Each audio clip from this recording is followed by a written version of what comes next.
दिल्ली के Lal Qila metro station के पास हुए आतंकी घटना को अब एक सप्ताह से ज्यादा का समय बीत चुका है।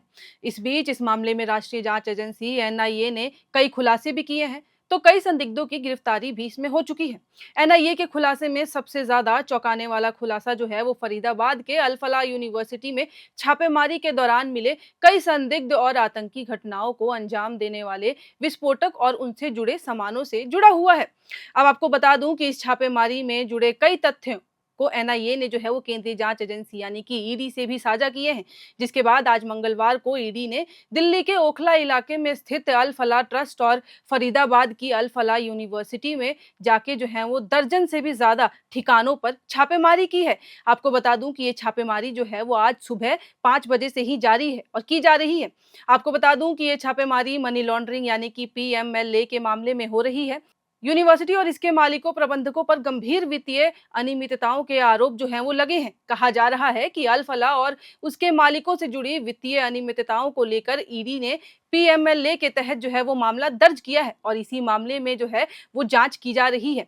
अब छापेमारी की जो कार्रवाई है वो ईडी की टीम ने कई ठिकानों पर बड़ी संख्या में की है। उनको कहना है कि आपत्तिजनक दस्तावेज जो है वहां से मिले हैं। ईडी ने इसके अलावा बैंक खातों की डिटेल, लैपटॉप, मोबाइल फोन और अन्य डिजिटल डिवाइस को जब्त कर लिया है उन ठिकानों से। ईडी की कार्रवाई को देखते हुए दिल्ली पुलिस ने संवेदनशील जगहों पर जो है वो अतिरिक्त सुरक्षा बढ़ा दी है और आसपास के इलाकों में भी सुरक्षा के निर्देश दे दिए हैं। दिल्ली ब्लास्ट के सिलसिले में कई डॉक्टरों की गिरफ्तारी के बाद अल फलाह यूनिवर्सिटी जांच के दायरे में जो है वो आ गई थी। Suicide bomber Kashmiri doctor Umar Nabi university से जुड़े हुए थे।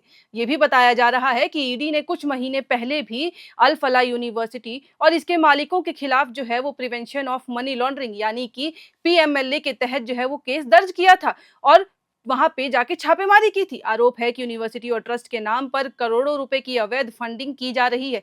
इसके जरिए विदेशी डोनेशन के नियमों का उल्लंघन भी किया जा रहा है और इन अवैध फंडिंग के जरिए आतंकी घटनाओं को, इससे जुड़े अवांछित गतिविधियों के जरिए काले धन को जो है वो सफेद में बदला जा रहा था। अब ईडी के छापेमारी के कुछ घंटों के बाद ही जो है एक बड़ी खबर जो है वो दिल्ली ब्लास्ट से जुड़ी सामने आती है। वो ये है कि जिसमें ब्लास्ट का मुख्य आरोपी आत्मघाती आतंकी उमर नबी है, उसका वीडियो जो है वो सोशल मीडिया पे साझा किया गया। धमाके से पहले आतंकी उमर इस वीडियो में आत्मघाती हमले को लेकर बात करता नजर आ रहा है। इस वीडियो में वे बता रहा है कि कैसे इस घटना को अंजाम देने का प्लान जो है उन्होंने किया था और आतंकी उमर के इस वीडियो में साफ दिखाई दे रहा है कि वह एक कमरे में कैमरे के आगे अकेला है, बैठा हुआ है और वीडियो अंग्रेजी में है, जिसमें आत्मघाती हमले को जायज ठहराया जा रहा है। 1 मिनट 20 सेकंड के इस वीडियो में आतंकी उमर नबी ये कह रहा है कि इस्लाम में सुसाइड हराम है, लेकिन बॉम्बिंग जो है वो जायज है। वह आगे कहता है कि आत्मघाती हमलों की मुख्य समस्या ये है कि जब कोई व्यक्ति मान लेता है कि उसकी मौत जो है वो निश्चित समय और स्थान पर होगी, तो वह एक खतरनाक मानसिकता स्थिति में चला जाता है। ऐसे समय में वह मानने लगता है कि मौत ही उसकी एकमात्र मंजिल है और बस उसी से उसको जो है जन्नत प्राप्त हो सकती है। दिल्ली पुलिस के सूत्रों के मुताबिक पुलिस क्राइम ब्रांच अल फलाह यूनिवर्सिटी के फाउंडर जवाद से यूनिवर्सिटी के खिलाफ दर्ज 2 एफआईआर के सिलसिले में पूछताछ करेगी। इस मामले में उन्हें पहले ही एक फॉर्मल नोटिस जो है वो जारी कर किया जा चुका है। क्राइम ब्रांच ने अल फलाह यूनिवर्सिटी के खिलाफ 2 अलग-अलग केस जो थे वो दर्ज किए हैं। ये केस धोखाधड़ी और जालसाजी के आरोपों के तहत जो है वो दर्ज किए गए हैं, क्योंकि जांच एजेंसी को संदेह है कि यूनिवर्सिटी और उससे जुड़े मालिकों और प्रबंधन ने बड़े पैमाने पर वित्तीय गड़बड़ियों को अंजाम दिया है। इसी वजह से उनके ठिकानों पर दस्तावेज और डिजिटल साक्ष्यों की तलाश जो है वो की जा रही है और इसीलिए छापेमारी भी कई ठिकानों पे की गई है।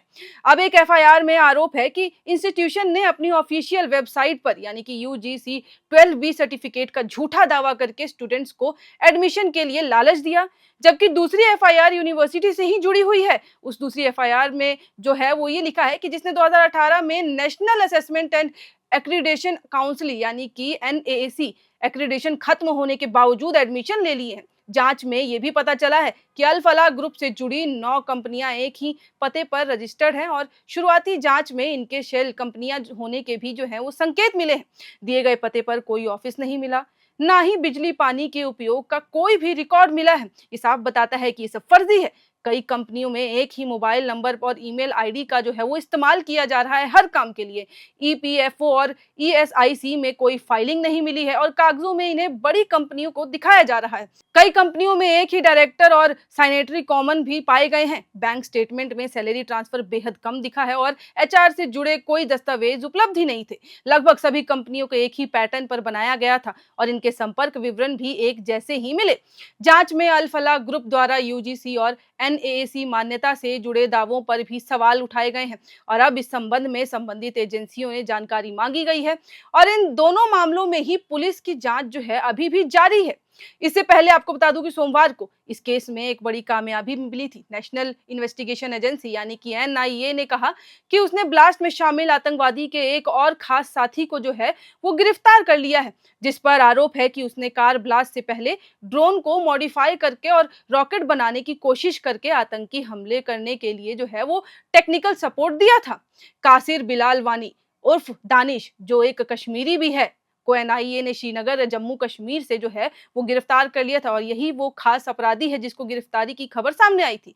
इस बीच जांचकर्ता डॉक्टर उमर से कथित तौर पर जो है वो जुड़े टेरर मॉडल की जांच कर रहे हैं, जिसकी पहचान सुरक्षा एजेंसियों ने 10 नवंबर को लाल किला पर हुए धमाके में आग लगने वाली विस्फोटक से भरी कार चलाने वाले के तौर पर की थी। तो अब तक लाल किला में जो भी कुछ हुआ उसके ये सब अपडेट्स आए हैं कि किस तरीके से एनआईए की जो जांच चल रही है। ईडी ने भी इस मामले में कई जगहों पे रेड की है, छापेमारी की है और उनको कई जो है वो महत्वपूर्ण दस्तावेज जो है वो सामने आए हैं, उनको प्राप्त हुए हैं, जिससे ये पता चलता है कि ये बड़े पैमाने पे प्लानिंग की जा रही थी कि किस तरीके से बॉम्ब ब्लास्ट किया जाए। लेकिन अब जो भी अपडेट्स आएंगे वो हम और भी आपके साथ साझा करते जाएंगे। बाकी ये वीडियो की जानकारी आपको कैसी लगी वो हमें कमेंट बॉक्स में लिख के बताएं। आपने अगर चैनल को सब्सक्राइब नहीं किया तो सब्सक्राइब करें और ऐसे ही खबरों के लिए देखते रहें एयर नाउ।